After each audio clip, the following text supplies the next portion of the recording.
సాయంకాలం విషయంలో మరొకసారి నూతన సంవత్సర శుభాకాంక్షలు అందరికీ. దాదాపు మనము నూతన సంవత్సరం నూతన మాసంలో ఉన్నాము. దేవుడు మనందరినీ కూడా గత సంవత్సరం అంతా కాపాడాడు. అది మన మంచితనము, మన గొప్పతనము, మన భాగ్యము, మన శక్తిను, మన విద్యను, లేక ఇంకా వేరే వేరే ఏమి కాదు కానీ దేవుడి యొక్క ఉచిత కృప ప్రభు మనందరినీ నూతన సంవత్సరంలో మొదటి మంగళవారంలో మన సజీవుగా ఉంచాడు. మరి నేను ఆలోచన చేస్తున్నాను, ప్రభా ఈ దినము స్త్రీల మధ్యలో ఏం చెప్పాలి. చాలామంది నేను ఈ దినము సైకిల్ పైన ఉదయం కూడా అప్పుడప్పుడు సైకిల్ పైన వెళ్తూ ఉంటాను. కొన్నిసార్లు 8 కిలోమీటర్లు కూడా వెళ్తూ ఉంటాను. అయితే ఈ దినం నేను సన్నపేట వైపు సైకిల్ పైన వెళ్తుంటే కొంతమంది స్త్రీలు వారు ఒక ప్రత్యేకమైనటువంటి డ్రెస్ వేసుకొని పొరుగు వారు హైదవులు వారు అంటే కోలాటం లాగా పాటలు పాడుతూ వెళ్తూ ఉన్నారు. అక్కడ పురుషులైతే ఎవరు లేరు. మరి కొన్ని సందర్భాల్లో మనకు తెలుసు స్త్రీలు కోలాటాలు అవన్నీ కూడా వేస్తుంది, అనగా వారి విగ్రహాలను వారు ఎంతో చేస్తున్నారు. కానీ మనం ఇక్కడ స్త్రీ అంటే మనం చాలా సందర్భాల్లో మమ్మల్ని ఎవరు గుర్తిస్తారు, వీఆర్ అన్నోటీస్డ్, మాకు విలువలేదు సమాజంలో, సంఘంలో మేము ఏ వాటి వాళ్ళము అని చాలామంది అనుకుంటారు. కానీ దేవుడు ఎప్పుడు కూడా స్త్రీలను అలా చేయలేదు. The Bible says that God has created the woman with dignity. నిన్న ఒక వివాహానికి హాజరయ్యాను. అక్కడ ఒక ప్రొఫెసర్ చెప్తూ మనందరికీ తెలుసు స్త్రీని పక్కన తీసుకొని తయారు చేసి ఆయన చెప్తున్నాడు, తలలో కూడా ఎముకలు ఉంటాయి, ఒకవేళ తలలో నుంచి ఎముకలు తీసుకొని చేస్తే అప్పుడు స్త్రీ పురుషుడికి సురక్షితంగా ఉండేది. చూడు ఇక్కడ నుంచి తీశాడు దేవుడు, కాలంలో నుంచి తీస్తే పాదాన్ని కూడా అది ఉంటే కదా ఎముకలు ఉంటాయి కదా ఖచ్చితంగా. అయితే చూడు నేను ఎక్కడి నుంచి తీశాడు దేవుడు, కాదు అక్కడ ఉండాలి అని చెప్తున్నాడు. పక్కన ఎముకలు చాలా స్ట్రాంగ్ ఉంటాయి బోన్స్, ఎందుకంటే వస్త్రం మన స్కెలిటన్ అంతా. ఇది సపోర్ట్ లేకపోతే సపోజ్ నేను అనుకుంటాను చాలా సందర్భాలు నేను వస్తున్నాను ఏంటంటే ఈ ఎముకలు మనలో లేకపోతే ఎవరైనా చిన్న తీసుకొని కూర్చున్న రంగంలో పడి తక్కువ ఎంత ఇంకా చచ్చిపోతాం.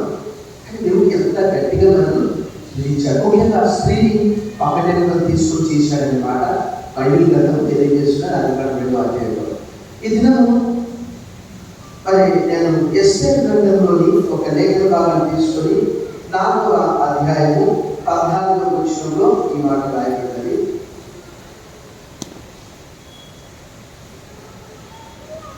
God has created the woman with dignity, compassion and strength. దేవుడు స్త్రీని బలముతో, హృదయంగా, అదే రీతిగా దయతో సృజించాడని నాకు చెప్తున్నాను. 4 అందరూ కలిసారు.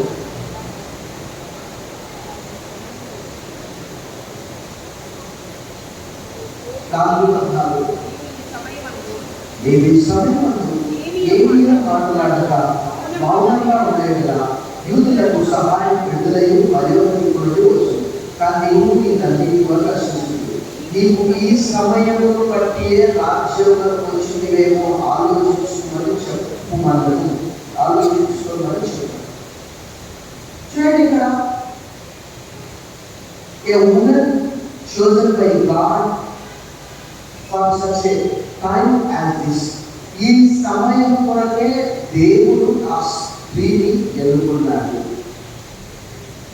మనం అనుకుంటాము నేనేంటి అని, సమాజంలో ఏంటి, సంఘంలో ఏంటి, కుటుంబ భారము, వ్యక్తిగత భారము, అనారోగ్యము, ఆర్థిక సమస్యలు, ఓవర్ బర్డన్, తర్వాత అంటే కుటుంబ సమస్య, ఇవన్నిటిలో నేనేంటి అని మనం అనుకుంటాం అంటే స్త్రీగా. కానీ ఎప్పుడైనా ఎవరైనా విన్నారా ఈ ఎస్తేరు గ్రంథంలో అక్కడ చెరలో ఉన్నటువంటి వారు ఎంతమంది యూదులు ఉన్నారు? ఎప్పుడైనా విన్నారా? సుమారుగా 1,50,00,000 మంది యూదులు ఉన్నారు. ఎంతమంది ఉన్నారు? అయితే వారందరూ కూడా ఏ కారణం లేకుండా అమానుషంగా అమానవీయంగా చంపివేయబడాలని ఆర్డర్ డిగ్రీ జారీ చేయబడ్డది. పారసీక దేశపు రాజు ద్వారా ఆ పత్రికలు దేశవ్యాప్తంగా ఉన్నాయి, వేగంగా వెళ్ళారు. ఇంకా చిక్కల వారందరూ చనిపోతారు. అక్కడ ఒక ఆజ్ఞ జారీ చేయబడ్డది ఏంటంటే 30 రోజుల వరకు రాజు అనుమతి లేని ఎవరు కూడా రాజు వరకు వెళ్ళడానికి వీల్లేదు. కానీ దేవుడు ఈ స్త్రీని ఒక ప్రత్యేకమైన ఉద్దేశంతో ఎన్నుకున్నాడు. ఆమె ఎక్కడ దిగులేనటువంటి స్త్రీ అని బైబిల్ తెలియజేస్తున్నది. God chooses ordinary women. దేవుడు సాధారణ స్త్రీనే ఎన్నుకున్నాడు. ఎస్తేరు గ్రంథము 2వ అధ్యాయము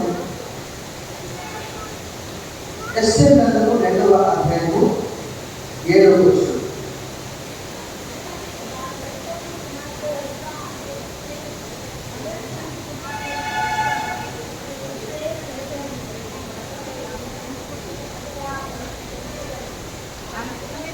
అక్కడ వాళ్ళు ఏం చూస్తామంటే తన పినతండ్రి కుమార్తె అయిన హదస్స అను ఎస్తేరు తల్లిదండ్రులు ఏ విధంగా ఉండగా షీ వాస్ అన్ ఆర్ఫన్ అంటారు కదా. ఈ రోజుల్లో మీకు ఎవరున్నారు నాకు దిక్కు లేదు ఇవ్వనండి. లాస్ట్ వాళ్ళ గురించి వింటే ఆశ్చర్యపోతారు. ఏంటంటే ఆమె లేకపోతే యూదుల విడుదలే. సో మన టాలెంట్ని బట్టి, మన ధనాన్ని బట్టి, తర్వాత మన బ్యాక్గ్రౌండ్ బట్టి దేవుడు ఎప్పుడు ఎదుగుతాడు. అక్కడ ఏమంటే మనం చూస్తున్నది ఇదిగా తల్లిదండ్రులు లేనిదై ఉండగా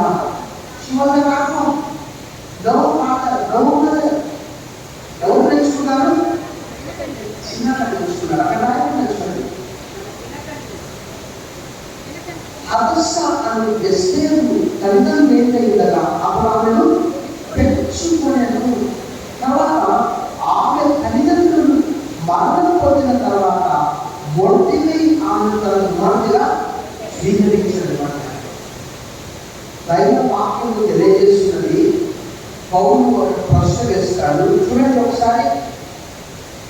మనం 19వ మొదటి అధ్యాయంలో మనం చాలా సందర్భాల్లో ఏంటి, నాకు చదువు లేదు, నాకు ధనం లేదు, బ్యాక్గ్రౌండ్ లేదు, మా తల్లిదండ్రులు క్రైస్తవ నాయకులు కాదు అని మనం అనుకోవచ్చు.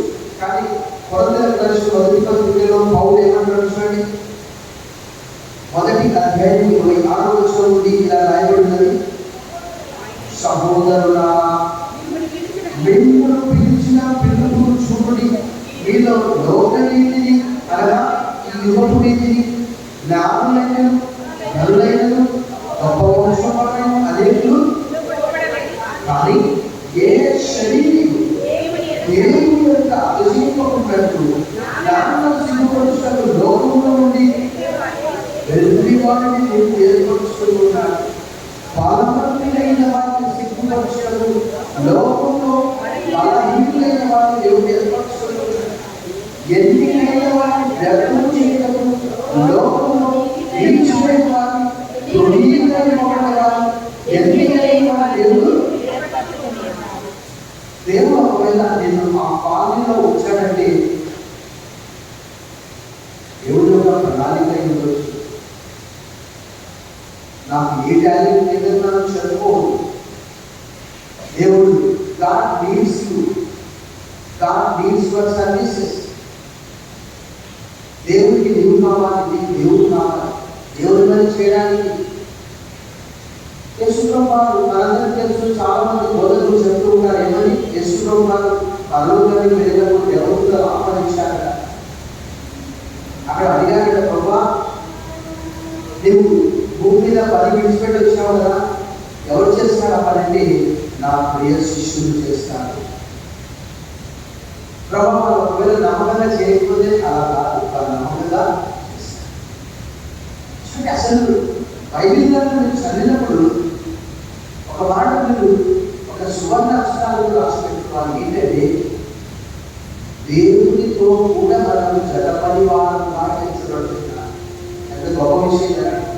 అసలు కొన్ని మాటలు చదివినప్పుడు మోషే దేవుని ఇల్లంతట్లో నమ్మకంగా ఉండేది అనే మాట రాష్ట్రాలు. కానీ క్రీస్తు కుమారుడై ఉన్నాడు దేవుని ఇంటి మీద అనే మాట కూడా. అంటే దేవుని యొక్క ఇంటిలో ఆలస్యం మనకి ఇచ్చాడు. ఇంకొక మాట చెప్పాలంటే ఏం చెప్పాడు? పరలోకపు తాళం చేతులు కూడా మనకి ఇచ్చాడట. చూడండి మత్తయి సువార్త 16వ అధ్యాయంలో యేసు చెప్పినటువంటి మాట చూడండి. మత్తయి సువార్త 16వ అధ్యాయం 19వ వచనం చూడండి. పరలోక రాజ్యం యొక్క తాళపు చెవులు చాలు. చూసారా? మనం ఏం చేస్తున్నాము? వాళ్ళ వైపు వీళ్ళ వైపు చూడం. నన్ను కూడా ఎన్ని మాటలు అన్నారంటే చెప్పు.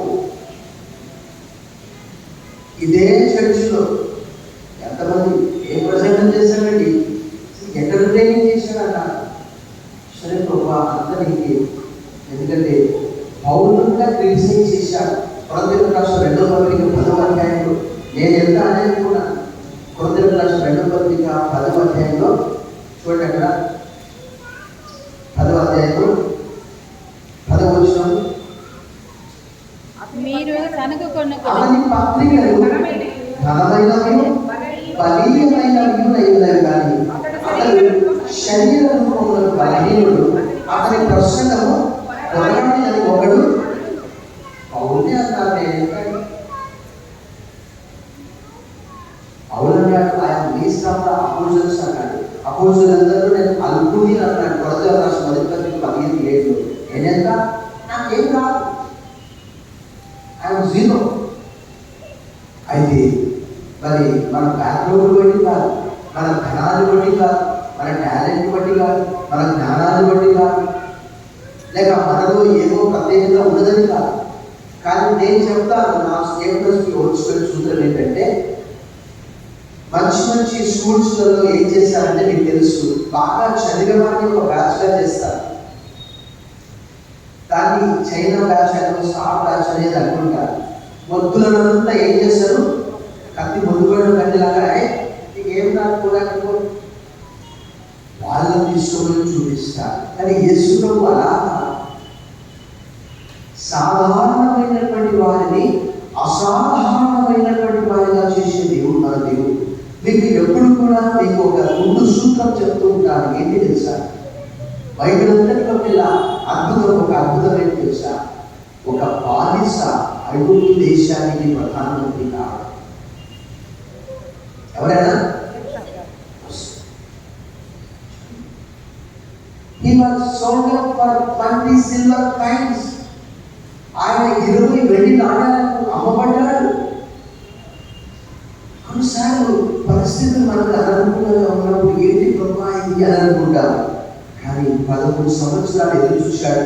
యోసేపు లేకపోతే ఇశ్రాయేలు నేను ఎదుగుదనంటే కరువుతో అందరూ చచ్చిపోవాలి. ఆ రోజుల్లో కరువు వస్తే నలుగురు ఏం చేసింది? మోయాబు దేశానికి వెళ్ళింది. అబ్రహాం ఏం చేశాడు? ఐగుప్తుకు వెళ్ళాడు. ఇస్సాక్ ఏం చేశాడు? ఐగుప్తుకు వెళ్ళాలని ప్రయత్నం చేస్తే don't go to Egypt as your father has done, be in Gerar అన్నాడు. అన్నాడు.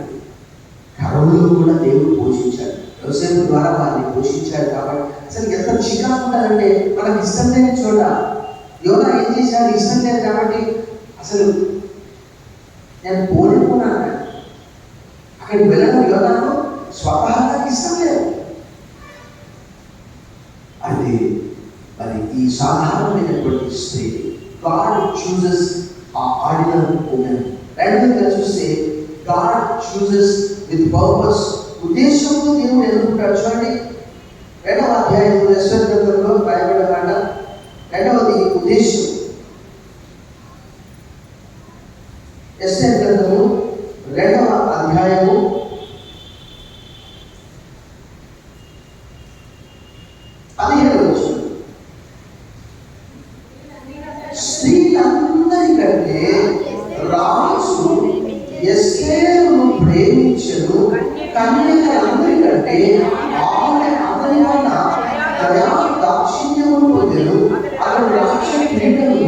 ఆమె తల మీద ఉంచి ఆమెను వస్తీ బదులుగా రాణిగా.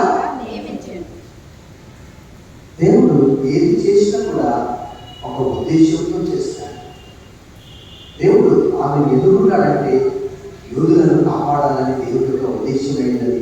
అనేక సందర్భాల్లో మనకు తెలుసు, దేవుడు అన్య రాజులను కూడా వాడుకున్నాడు. నేను చెప్తూ ఉంటాను ఒక లేఖన 44 యెషయా 28:45-1 ఏంటంటే, కోరేషు నా దాసుడు, నేను ఏర్పరచుకున్నటువంటి నా సేవకుడు అన్నాడు, నేను అభిషేకించాను అన్నాడు.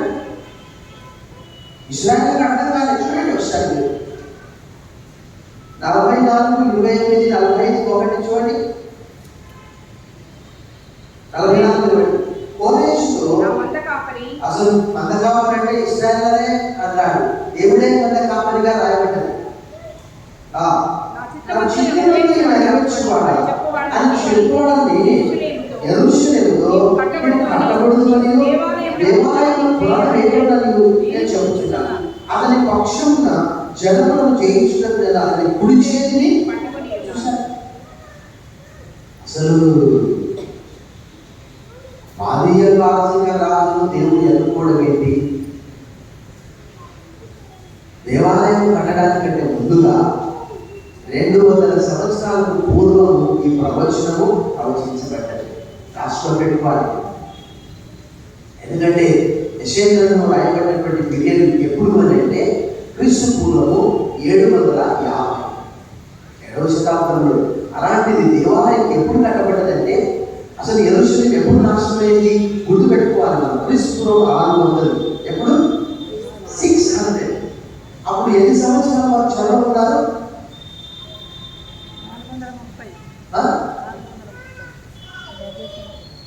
70 years.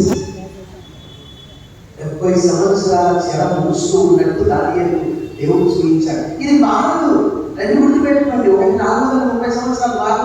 నేను చెప్తే పాస్టర్ గారు చెప్తే మారదు, చెప్పకపోతే మారకూడదు. 12వ అధ్యాయంలో ఇశ్రాయేలీయులు 430 సంవత్సరాలు నిర్గమకాండలో ఉందంటే అక్కడ రాయబడ్డది. దేవుడు ముందుగానే చెప్పాడు. ఆదికాండం 18వ అధ్యాయంలో 15వ అధ్యాయంలో. తర్వాత 70 సంవత్సరాల చెర గురించి 20 దేవుడు ముందే చెప్పాడు. ఈ రెండు మారు. డేట్లు కానీ క్రీస్తు పూర్వం 600, 2 సంవత్సరాలు అటు. అప్పుడు 70 సంవత్సరాలు కిందికి వస్తే క్రీస్తు పూర్వం అంటే కిందికి వస్తుంది. 600 నుంచి 70 తీసేస్తే మీరు ఎందుకు సర్చ్ చేస్తున్నారు? క్రీస్తు పూర్వం అంటే కిందికి వస్తుంది, క్రీస్తు శకం అంటే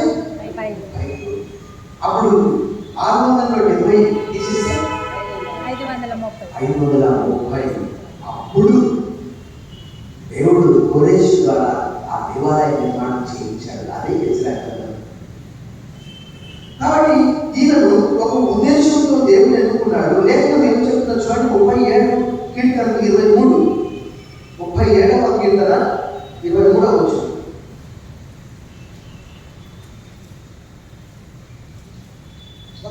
ఒకరి నడక యెహోవా చేతనే స్థిరపరచబడును, వారి ప్రవర్తనను చూసి ఆయన. ఎస్తేరును ఉద్దేశపూర్వకంగా దేవుడు అన్యరాజును వివాహం చేసుకోకపోతే 1,50,00,000 మంది యూదులు నశిస్తారు. ఎందుకు అంటే మనము ఏం చూస్తాం ఇక్కడ? జాగ్రత్తగా వినాలి. జాగ్రత్తగా వినాలి. అబ్రహాము నుంచి దావీదు వరకు 14 తరములు. దావీదు నుంచి యూదులు బబులోను చెరకు కొనిపోబడే వరకు 14 తరములు. యూదులు బబులోను కొనిపోబడిన తరం మొదలుకొని యేసుక్రీస్తు వరకు 14 తరములని మత్తయి సువార్త 17వ వచనంలో రాయబడ్డది. మొత్తం ఎన్ని తరాలు? 42. 14 42 నేర్చుకోవాలి. నేనేమైనా రాసుకొని వచ్చాను? మీరు కిచెన్లో వాక్యం వినండి, బెడ్రూమ్లో వినండి, వాషింగ్ మిషన్లో బట్టలేసుకుని వినండి. I encourage everyone. You buy one, don't do that. Jesus said. ఎవరైనా ఏమంటాడు? ఖడ్గం లేకపోతే వాళ్ళు పై వస్తామని నేను చెప్తున్నాను. మీరు పొదుపు చేసుకొని రోడ్డు కొనుక్కోండి. Because the Bible says faith comes by hearing. వినడం వల్ల విశ్వాసం. రోమన్స్ 10:17. కాబట్టి 14 తరాలు ఆ క్షణం తర్వాతనే మనం చూస్తున్నాం. అక్కడ ఏంటి అంటే ఆ వంశావళిలో క్రీస్తు పేరు రాయబడి. ఒకసారి చూడండి అక్కడ 10 మొదటి అధ్యాయం చూడండి, అక్కడ 15వ వచనం చూడండి, లేక 16వ వచనం చూడండి. యాకోబు మరియ యోసేపు దగ్గర ఆమెయందు క్రీస్తు అనబడిన యేసు. ఆ వ్యక్తులు లేకపోతే క్రీస్తు లేదు. యోసేపు లేకపోతే ఇశ్రాయేలీయులు ఆహారం మీద చచ్చిపోతారు. ఎస్తేర్ లేకపోతే యూదులందరూ కూడా 1,50,00,000 మంది ఏమవుతారు? ఆత్మనే చెప్పారు. సో దేవుడు ఒక ఉద్దేశంతో ఆమెను ఎన్నుకున్నాడు. దేవుడు ఏదైనా చేస్తే మనం అనుకుంటాం, ఎందుకు దేవుడు ఏదో ఒక రకంగా రక్షించాలంటే God has delivered the Israelites through a woman. ఒక శక్తిహీనురాలైనటువంటి స్త్రీ ద్వారా వారిని విడిపించాడు. మూడవది ఆమె ధైర్యాన్ని మనం చూసాం. సో దేవుని చిత్తాన్ని నెరవేర్చడానికి మనకు ధైర్యం కూడా కావాలి. భయపడితే గిడియోను భయపడి పారిపోయాడు. పాస్టర్ గారు వాక్యం చెప్పాలంటే ధైర్యం కావాలి. తాగుబోతు అని బైబిల్లో చెప్పడానికి ధైర్యం కావాలి. ఇంకా చెప్పాలి, లేకపోతే అవగాహన పడతారు. పౌరులు మాట్లాడుతుంటే ఎంతమంది వచ్చి దూషించారు, ఈడ్చిపోయారు. చూడండి, ఎస్తేరు గ్రంథము 4వ అధ్యాయము, ఎస్తేరు గ్రంథము 4వ అధ్యాయం ఇందాక మనం 14 చదివాం కదా, 16వ వచనం మనం చూసాం. నీవు పోయి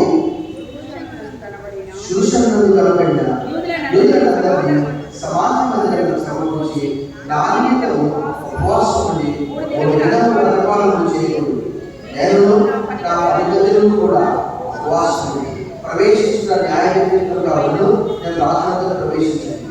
నేను రక్షించిన ధైర్యం కావాలి. పిరికివారు, అసహ్యులు, మాంత్రికులు, పిరికివారు, అసహ్యులు, మాంత్రికులు ఆ నిగుణంలో పడలేదు. దేవుడు మనకు శక్తిని, ప్రేమను, ఇంద్రియ నిగ్రహంగా ఆశ్రయించిన పిరికితనంగా ఆత్మను నాకు ఏదో అనుకుంటారు. ఒక ఆయన కంట 10 సార్లు నేను వింటూ ఉంటాను. ఒక ఇంటికి వెళ్తాను, సువార్త చెప్పాలని చాలా ఇష్టమే. కానీ ఏం చేస్తానంటే తెలుసా, జస్ట్ ఊరికన్నా ఒక గోలు మైక్ పెట్టుకొని పాటలు వేసుకొని అక్కడక్కడ ఆ పాటలు కానీ వాక్యం కానీ వేసి లాస్ట్ నోటుతో చెప్పేది ఏముంది, ఆ రికార్డే వేసి లాస్ట్ అమ్మాయా నా పని అయిపోయింది నాయన లోపల కూర్చోగా నేను ఆయన పోయేటప్పుడు ఒక హోటల్లో చక్కగా బిర్యానీ వెళ్ళిపోతున్నాడు. అంటే కిందికి దిగి చెప్తే ఎవరైనా ఉంటారు. ఎంతమంది సువార్తికులు మనము బైబిల్లో చూస్తాం, బైబిల్ బయట చూస్తాం, రోజు ఫేస్బుక్లో, యూట్యూబ్లో చూస్తూ ఉంటాం కదా. ఎంతమంది వ్యతిరేకులు వాక్యంలో రాయబడ్డది కదా. ఈ మార్గం గురించి ప్రతి చోట ఆటంకం ఉంది. ధైర్యం కావాలి వాక్యం చెప్పడానికి. అసలు ఎంతో మంది దైవజనులు మీరు వాళ్ళ జీవిత చరిత్ర చదివినప్పుడు ఓడిపులతో కూడా కనుగొయింది. పౌలు కూడా ప్రభువును వ్యతిరేకించినప్పుడు ఆయన కంటించుకోవడానికి గల కారణంలో ఒక కారణం ఏంటంటే నేరుగా సూర్యుడు చూశాడట. కంటించుకుపోయింది కదా. చాలా సందర్భాల్లో ప్రధాన యాజకుడిని కూడా తిట్టాడు. తర్వాత కంటి చూపు సరిగా లేదు, కంట్లో వచ్చి చీము కాడుతుందని అక్కడ రాయబడింది. కంట్లో బలహీనత ఉందని గలతిపత్రికలో రాయబడింది 4వ అధ్యాయంలో. నా బలహీనత ఉండకూడదని నేను అంగీకరించాను. దేవుడు నిన్ను కొట్టును కాక అన్నాడు. అయ్యో ప్రధాన యాజకుడు నాకు తెలియదు, నీ దేవుడిని దూషించకు. దేవుడు అంటే న్యాయాధిపతి. ఫుట్నోట్స్ రాయబడి దేవుడు అంటే అక్కడ న్యాయాధిపతి అంటే దేవుడి స్థానంలో వారు ఉంటారన్నమాట. అక్కడ రాయబడి ఫుట్నోట్స్ న్యాయాధిపతి అని. అయితే ఆమె ధైర్యం అంటే మనం ఏం చేస్తామంటే వాస్తవంగా చెప్తున్నాను నేను. సువార్త చెప్తే ఎవరేమనుకుంటారో సిగ్గుపడాల్సి వస్తుంది.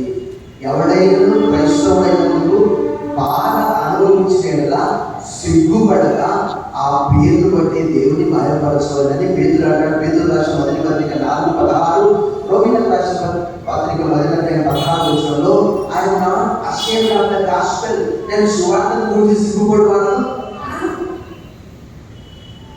అసలు సిగ్గుపడిపోయిన ఏం చేస్తున్నా?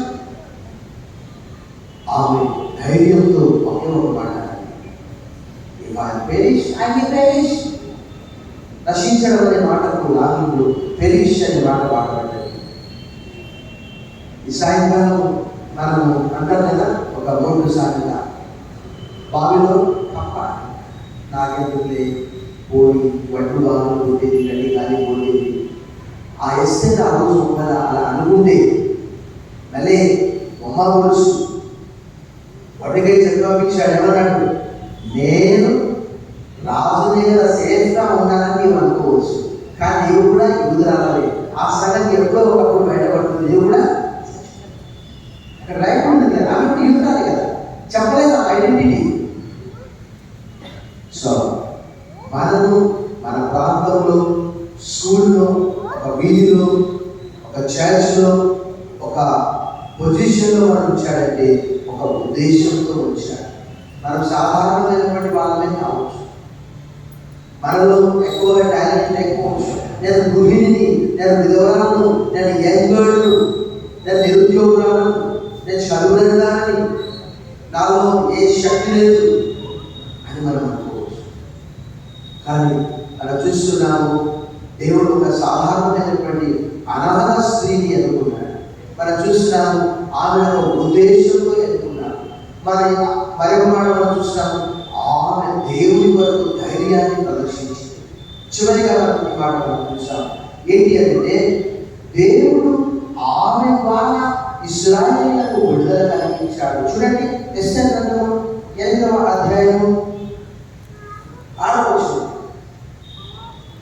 నా జనుల మీదికి రాబో వీళ్ళు నా వంశం యొక్క నాశనం చూసి నేను ఎలా సహింపగలనని భావించింది. చూసారా, మనందరికీ తెలుసు, దేవుడు అనుకుంటే ఏదైనా ఒక స్త్రీ వాడుకున్నాడు. అది మొదటి ఎందుకు వాడుకోలేదు? ఒక 30 సెకండ్లు ఆలోచన చేయండి. పవర్ లేదు మొదటి, ఈమె రాణి కాబట్టి పవర్. మనం అనుకుంటామంటే ఇప్పుడు ఒక్క మాట మనం కిందికి చూసి ఆడల మాట ఏం నడుస్తుంది. పిల్లలు భార్య వచ్చి ఏం చెప్పింది? ఆ నీతిమంతుని జోలికి ఆడల మాట ఏం నడుస్తుందంటే ఎస్తేరు కదా వాళ్ళందరూ విడిపించింది.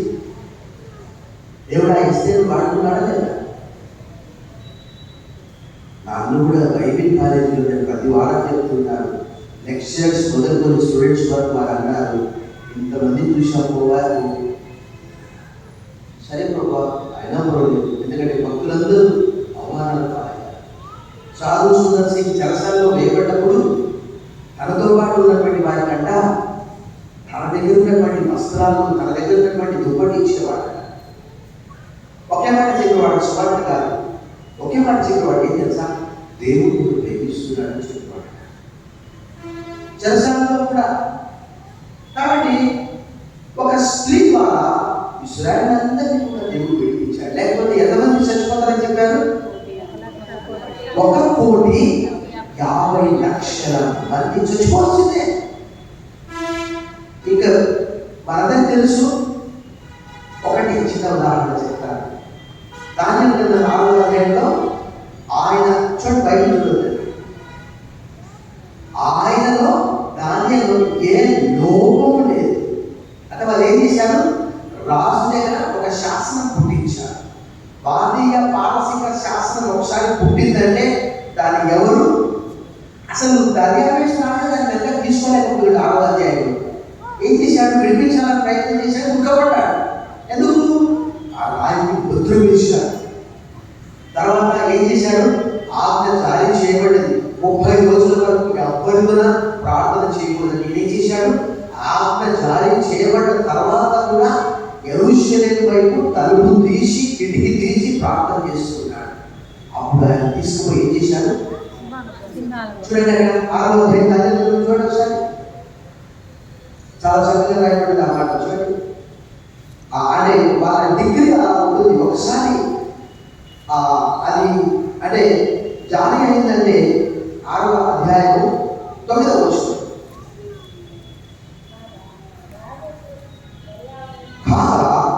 రాజు దర్యావేషు శాసనము రాయించి సంతకము చేసిన ఇట్టి శాసనము సంతకము చేయబట్టిన దాన్ని తెలుసుకొనెను. అతను తన ఇంటికి వెళ్ళి యథాప్రకారంగా అనుదినము ముమ్మారు మోకాళ్ళుని తన ఇంటి పైగలి కిటికీలు యెరూషలేము దగ్గర తెరవబడి ఉండగా తన దేవుడికి ప్రార్థన చేయించి ఆయన స్తుతించుతూ వచ్చాడు. ఏమయ్యా రాజా, నీ ఆజ్ఞ ఉన్నదేనా? చూసినవా? దాన్ని ఎట్లా చేస్తున్నాడు? ఎందుకు చెప్తున్నాడంటే అసలు ఒక స్త్రీ గురించి చెప్తే ఆ రాజు వినాలా ఆకర్షిస్తాను. అయ్యా, నా జన్మ చచ్చిపోతుంది, నేను సంతోషంగా ఉంటానా? ఏం జరిగిందమ్మా? ఇగో వీడేజు రివర్స్ అయిపోయిందంట. ఎవరు అక్కడ? రాజా. రాజును చంపడానికి ప్రయత్నం చేసే సమయంలో వాడి దగ్గర పోయి సమాచారం ఇచ్చాడు. పుస్తకం తీసుకొని రండి. ఆయన నిద్రలాగా చేసే దేవుడే, నిద్ర వచ్చినట్టు చేసే దేవుడే. ఎవరు అక్కడ? పుస్తకం తీసి అందులో పుస్తకం తీసి రాజును చంపడానికి ప్రయత్నం చేసినటువంటి వారికి శిక్ష పడదా? రాజు చంపుతున్నారని సమాచారం అందించిన వారికి బహుమానం అందించబడదా? అప్పుడు హామాను ఏదైతే కోరుకున్నాడో దేవుడు దాన్ని రివర్స్ 1,50,00,000 మంది యోధులను ఒక స్త్రీ ద్వారా దేవుడు రక్షించాడు. ఎంత గొప్ప విషయం కదా! నేనేది, నా చదివేది, నా టాలెంట్ ఏంటి, నేను చేసే ఉద్యోగం, వాటి అన్నిటికి సంబంధం ఉండదు. ఆంధ్రప్రదేశ్లో ఎక్కువ మంది దేవీకులే ఉంటారు. అంటే ఫుల్ టైం ట్రైనింగ్ లేనటువంటి వాళ్ళే.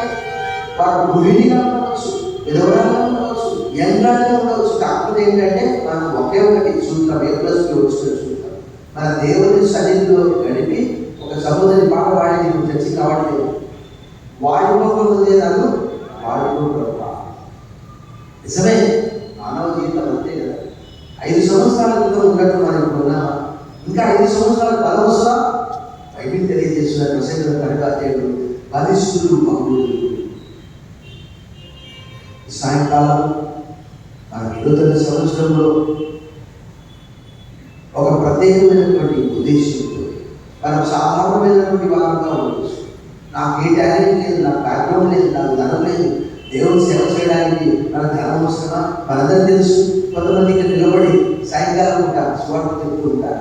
కొంతమంది అక్కడ నిలబడి బైబిల్స్ ఇస్తూ ఉంటారు. కొంతమంది అక్కడ నిలబడి మీకు ఒక చిన్న విషయం చెప్పినట్టు ముగిస్తారు. ఈరోజు మధ్యాహ్నం భోజనం చేసి పెళ్ళాలి బయటకు వెళ్ళారు.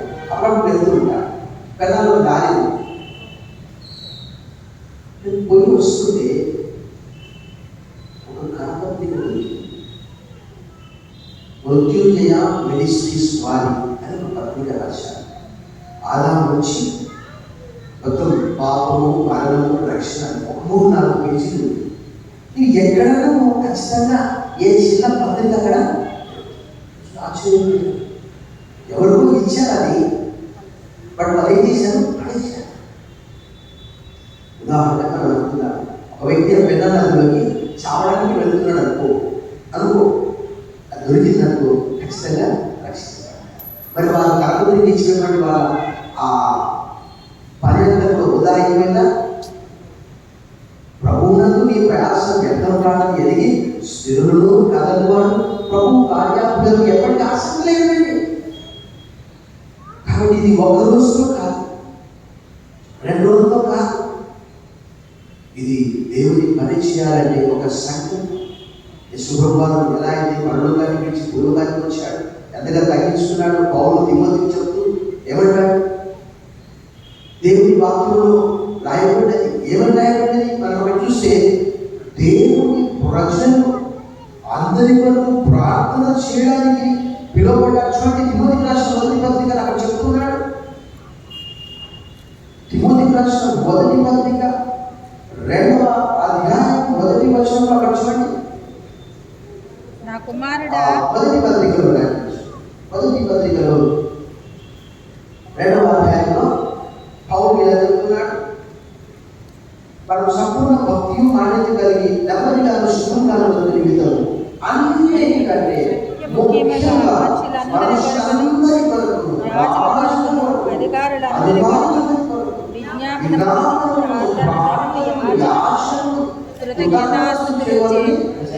ఇది మంచిది, మన రక్షకుడు దేవుని దృష్టికి అనుకూలమైనదనై ఉన్నది. మరి ఆ ఎస్కేల్ ద్వారా ఆ చెర తర్వాత కూడా దాదాపుగా 14 కొన్ని నెంబర్లు నాకు అక్కడ రాయబడ్డ నెంబర్ 70 సంవత్సరాల చెరనాలు, 430 సంవత్సరాల 5 బానిసత్వం అక్కడ రాయబడ్డ.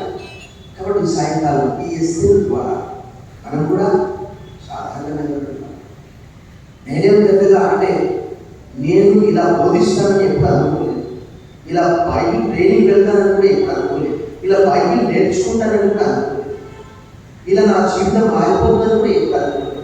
వాస్తవంగా గారు నన్ను వెంబడించడానికి గల కారణం ఏంటంటే నా ప్రవర్తన చూసి, నేను ఎలా జీవిస్తున్నాను, నా ప్రవర్తన చూసి నన్ను వెంబడించింది. నా భర్త వెంబడించే ఆ రక్షణని నాకు కావాలి, ఆయన్ని వెంబడిస్తాను. ఎందుకంటే బైబిల్ నా నిమిత్తము, సువార్త నిమిత్తము, అన్నదమ్ములు, అక్కచెల్లెలను, ఎవరైతే భూములను, ఇళ్లను అన్ని విడిచిపెట్టారో, మతీసు వార్త 19:26-27, మార్క్స్ వార్త 10:20-30 రాయబడి, లూకాసు వార్త 14వ అధ్యాయంలో కూడా అన్నాడు. అది మనం కొన్నిసార్లు బంధువుల వైపు చూడవచ్చు, స్నేహితుల వైపు చూడవచ్చు, భర్త వైపు చూడవచ్చు. భర్త డిస్కరేజ్ చేయవచ్చు, పిల్లలు డిస్కరేజ్ చేయవచ్చు, పక్కవాళ్ళు డిస్కరేజ్ చేయవచ్చు. కానీ ప్రభు చెప్తున్నాడు, నేను ఒక ఉద్దేశంతో, ఒక పాఠశాలలో, ఒక చర్చ్లో, ఒక వీధిలో, ఒక చోట నిర్మించాలంటే దేవుని పని ఈ సంవత్సరం మీరు నమ్మకంగా జరిగించాలని, దేవుడు అలా జరిగించడానికి, నమ్మకంగా పరిచయం చేయడానికి, నమ్మకమైన వారికి దీవెనలు మెండుగా అలా జీవించడానికి దేవుడి సంవత్సరం మనందరికీ ఆయన యొక్క పరిశుద్ధాత్మ శక్తిని అనుగ్రహించుగాక. ఆమేన్. చిన్న ప్రార్థన చేస్తాను. సర్వశక్తి గల దేవా, ఈ దినం మరి ఎస్తేర్ ద్వారా మాకందరికీ, కేవలం స్త్రీలు మాత్రమే కాదు, పురుషులకు కూడా మంచి లెసన్ మీరు నేర్పిస్తున్నారు ప్రభా. ఈ 2026లో మేము అలా ఒక ఉద్దేశపూర్వకంగా ఈ లోకంలో జీవించడం సహాయం చేయమని యేసు నామములో ప్రార్థిస్తున్నాం. ఆమేన్.